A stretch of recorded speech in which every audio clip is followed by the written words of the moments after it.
Shalom, bertemu lagi ya dalam renungan hari ini. Puji Tuhan, hari baru, berkat baru, penyertaan Tuhan yang selalu ada dalam hidup kita.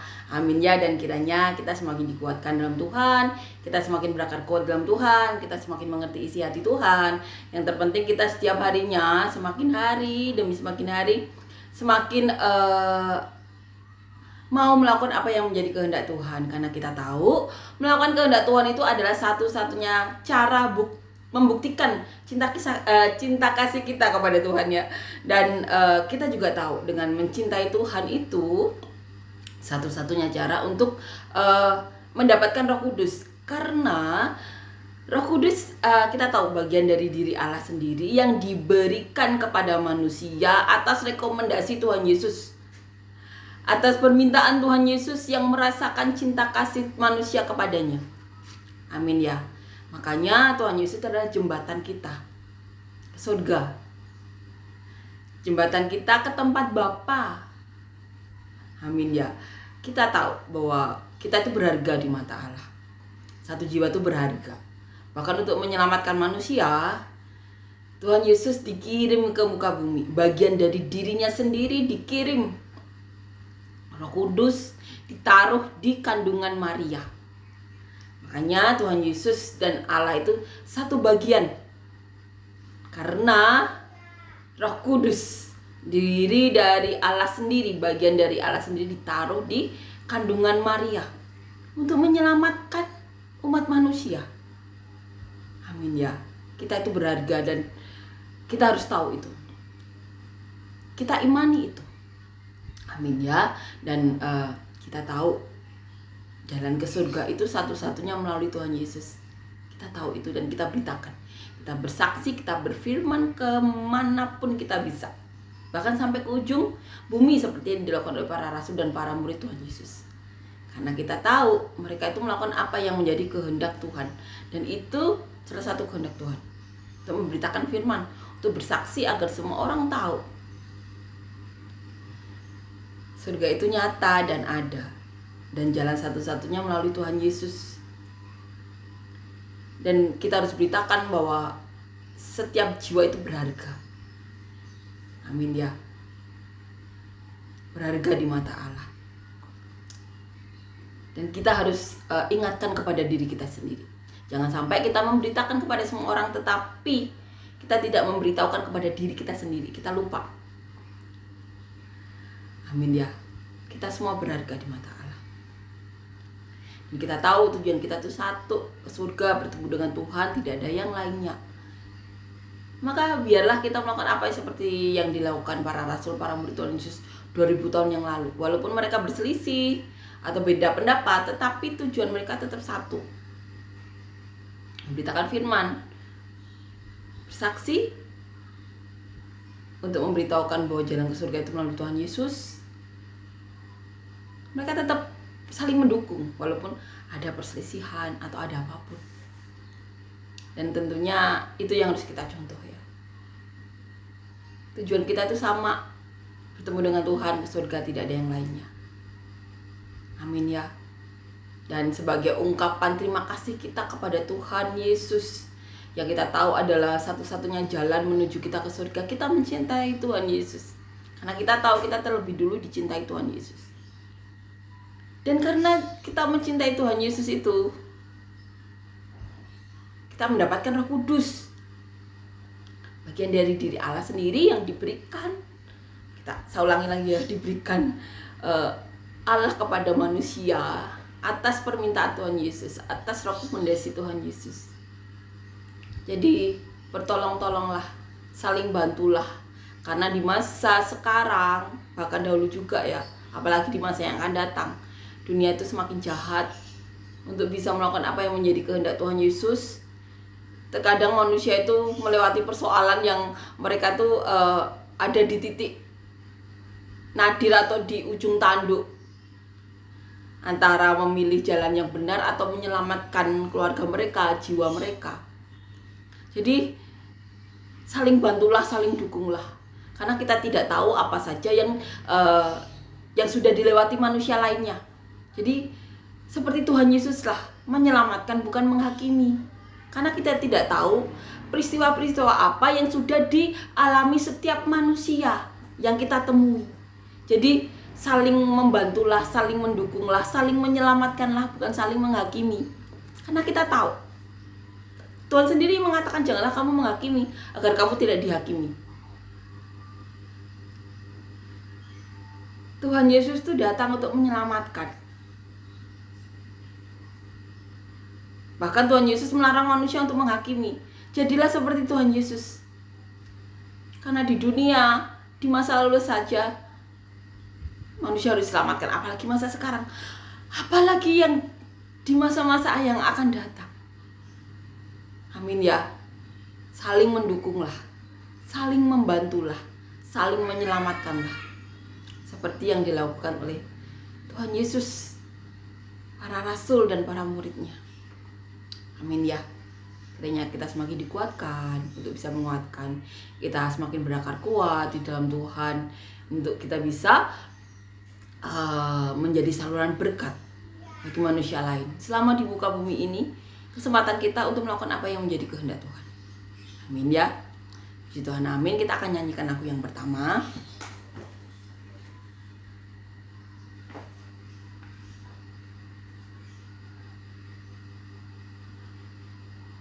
Kulihat langit terbuka, kemuliaan-Mu datang penuhi tempat ini. Kami umat-Mu bersujud, tersungkur menyembah kekudusan-Mu Tuhan. Penuhi hati kami, kemuliaan-Mu dinyatakan. Nyanyi kudus, kuduslah Tuhan Allah Maha Kuasa. Nyanyi kudus, kuduslah Tuhan Allah Maha Kuasa. Amin ya. Puji Tuhan, amin. Kita akan renungkan kitab Galatia ya, pasal yang kedua, ayat yang ke-11 sampai ke-14.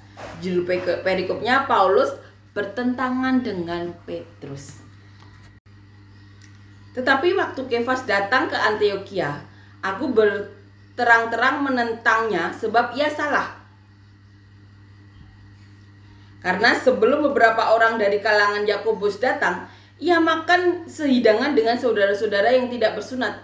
Tapi setelah mereka datang, ia mengundurkan diri dan menjauhi mereka karena takut akan saudara-saudara yang bersunat.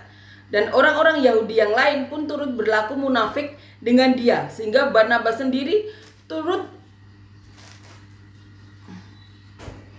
terseret oleh kemunafikan mereka. Tetapi waktu kulihat bahwa kelakuan mereka itu tidak sesuai dengan kebenaran Injil, aku berkata kepada Kefas di hadapan mereka semua, jika engkau seorang Yahudi, hidup secara kafir dan bukan secara Yahudi, bagaimanakah engkau dapat memaksa saudara-saudara yang tidak bersunat untuk hidup secara Yahudi? Di perikop ini Paulus menceritakan bagaimana Paulus berseteru atau bertentangan dengan Petrus yang mempunyai nama lain Kefas.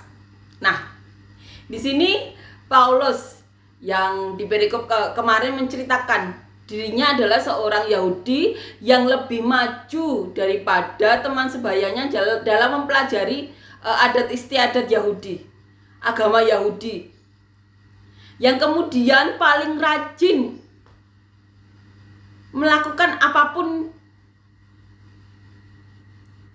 dan memelihara adat istiadat nenek moyang Paulus. Jadi saat Petrus atau Kefas yang namanya Kefas ini melakukan sesuatu yang bertentangan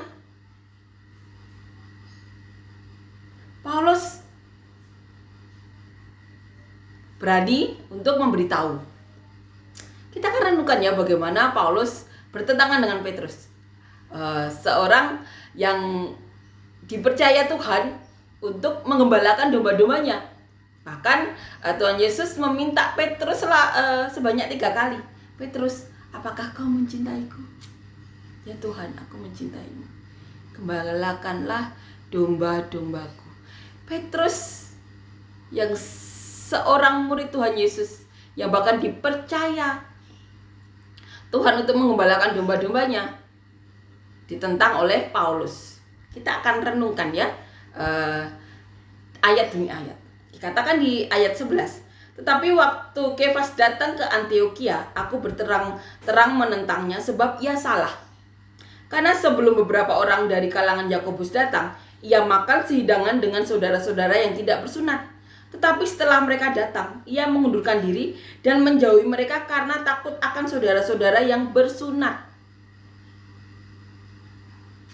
Jadi Paulus menceritakan Petrus atau Kefas datang ke Antiokhia, dan saat itu ia makan sehidangan dengan orang-orang yang tidak bersunat. Tetapi saat orang Yahudi yang bersunat datang, Paulus atau Kefas ini menjauhi orang-orang yang tidak bersunat yang tadinya makan sehidangan dengan Petrus. Dan Paulus menyebutnya ini munafik. Paulus mengingatkan. Dikatakan di sini di ayat 12, karena sebelum beberapa orang dari kalangan Yakobus datang, ia makan sehidangan dengan saudara-saudara yang tidak bersunat. Tetapi saat kalangan Yakobus datang, orang-orang yang bersunat ini, Paulus langsung menghindari orang-orang yang tidak bersunat. Maaf Petrus ya, Petrus langsung menghindari. Paulus menyebutnya ini munafik. Dikatakan di ayat 13, dan orang-orang Yahudi yang lain pun turut berlaku munafik dengan dia. Sehingga Barnabas sendiri turut terseret oleh kemunafikan mereka. Kita lihat seorang Paulus yang diurapi Roh Kudus dan Petrus yang diurapi Roh Kudus. Saat melakukan sesuatu yang salah, Paulus berani mengingatkan, berani menyebut kelakuan mereka itu munafik. Ini keterus-terangan yang dimiliki Paulus untuk mengajari jemaat Galatia kemunafikan yang bahkan dilakukan oleh para rasul. Ya kita tahu ya, pastinya Paulus atau Barnabas atau para rasulnya mungkin tidak enak menjaga perasaan orang-orang Yahudi yang bersunat. Tetapi Paulus tetap menyebut ini kemunafikan. Pasti ada alasannya masing-masing. Dan di sini Paulus berani untuk memberitahukan atau berani bertentangan dengan seorang Petrus. Dikatakan di ayat 14, tetapi waktu kulihat bahwa kelakuan mereka itu tidak sesuai dengan kebenaran Injil, aku berkata kepada Kefas di hadapan mereka semua, jika engkau seorang Yahudi hidup secara kafir dan bukan secara Yahudi, bagaimanakah engkau dapat memaksa saudara-saudara yang tidak bersunat untuk hidup secara Yahudi? Di sini perikop di sini Paulus mengajarkan bahwa walaupun sama-sama ya berada di jalan Tuhan, saat rasul lain melakukan sesuatu yang tidak benar, Paulus berani untuk memberitahukan, bahkan di depan semua orang. Amin ya. Dan kiranya itu juga yang kita lakukan. Semuanya tentunya untuk kebaikan ya, untuk saling mengingatkan. Dan kita tahu bahkan sekelas Rasul Petrus dan Paulus pun bisa ada suatu pertentangan.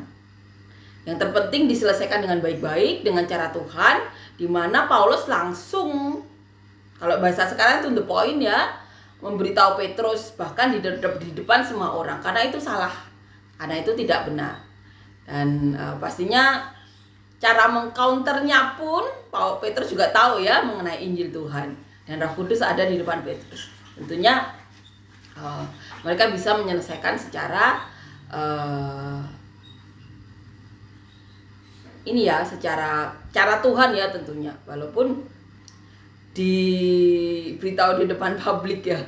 Tetapi ini yang dilakukan oleh Paulus ya, yang mengingatkan Petrus. Jadi kita tahu sekelas Petrus dan Paulus pun juga saling mengingatkan, dan diberitahunya pun langsung saat kejadian itu juga. Amin ya. Dan kiranya kita semakin dikuatkan dalam Tuhan. Kita bisa mencontoh apa yang dilakukan oleh para rasul, para murid Tuhan Yesus ini, yang dimana walaupun kita tahu Petrus juga sering melakukan kesalahan saat bersama Tuhan Yesus, tetapi Petrus orang yang walaupun melakukan kesalahan tetap aja berbalik kepada Tuhan Yesus. Mentalnya sudah pokoknya mengiring Tuhan Yesus, apapun yang dikatakan Tuhan Yesus. Apalagi hanya seorang Paulus ya, Tuhan Yesus pun juga sering memberitahu secara keras kepada Petrus, apalagi diberitahu rekannya. Jadi mental Petrus sudah kuat ya, karena sering melakukan kesalahan saat bersama Tuhan. Amin ya. Jadi kita bisa tahu ya bahwa sekelas Petrus dan Paulus pun mereka masih bertentangan, dan memberitahunya pun langsung ya, to the point kalau bahasa sekarang ya, untuk kebaikan tentunya, karena mereka tahu Injil Tuhan, dan kita tahu bahwa mereka adalah orang-orang yang dipenuhi oleh Roh Kudus. Bahkan orang yang dipenuhi Roh Kudus pun bisa melakukan kesalahan ya, tidak sesuai dengan Injil, walaupun kita pasti tahu alasan Paulus, Barnabas atau lainnya itu tidak enak untuk menjaga perasaan tentunya, tetapi itu tetap salah, dan Paulus berani untuk mengingatkan. Amin ya. Dan kiranya kita bisa mencontoh apa yang dilakukan oleh para rasul, para murid, semuanya untuk kemuliaan Tuhan, semuanya untuk kebaikan umat lainnya ya, semuanya untuk kita agar bisa menjadi saluran berkat lebih baik lagi. Amin ya, agar yang salah itu bisa segera dibenarkan. Amin ya, puji Tuhan. Amin. Terima kasih Yesus untuk kebaikan-Mu, terima kasih Tuhan untuk kasih karunia-Mu, terima kasih Tuhan untuk semua hal yang telah Kau berikan. Kami berdoa Tuhan untuk siapapun dari kami yang saat ini sedang mengalami sakit, berikan kesembuhan, mujizat daripada-Mu. Apapun di tubuh kami yang bukan daripada-Mu, Kau cabut. Kami juga berdoa Tuhan untuk siapapun dari kami yang saat ini melakukan pekerjaan dan usaha, Tuhan berikan kami semuanya pekerjaan dan usaha yang benar-benar daripada-Mu, yang benar-benar bisa menjadi saluran berkat bagi kami, orang-orang sekitar kami, keluarga kami, bahkan sampai ke penjuru bumi seperti yang Kau mau. Dan apapun itu, biarlah kami bisa lebih dekat lagi ke hadirat-Mu Tuhan. Dan kami juga berdoa Tuhan untuk setiap kami yang rindu memiliki pasangan hidup, beri kami semuanya pasangan hidup yang daripada-Mu, yang takut Engkau, yang cinta Engkau, yang dapat mendekatkan diri kami lebih dekat lagi kepadamu. Kami juga berdoa Tuhan untuk siapapun dari kami yang saat ini rindu memiliki momongan, memiliki anak-anak daripada-Mu, biarlah Kau berikan kami anak-anak yang benar-benar mencintai Kau, yang benar-benar mau melakukan apa yang menjadi kehendak-Mu, yang rindu untuk menjadi saluran berkat-Mu, yang mencintai kami, keluarganya, orang-orang sekitarnya seperti dia mencintai Kau. Dan kami juga berdoa untuk siapapun dari kami yang saat ini sedang mengalami masalah, beban hidup, pergumulan hidup, tantangan hidup, persoalan-persoalan yang membelit hidup mereka, berilah jalan keluar-Mu, berilah jawaban-jawaban doa daripada-Mu, berikan solusi-solusi masalah yang benar-benar daripada-Mu, berikan terobosan-terobosan dalam hidup mereka Tuhan, dan biarlah nama-Mu yang dipermuliakan. Kiranya Roh Kudus-Mu, hadirat-Mu, penyertaan-Mu melimpah-limpah dalam hidup kami semuanya. Terima kasih Yesus, Kau bernyata berada. Dalam nama Tuhan Yesus, amin.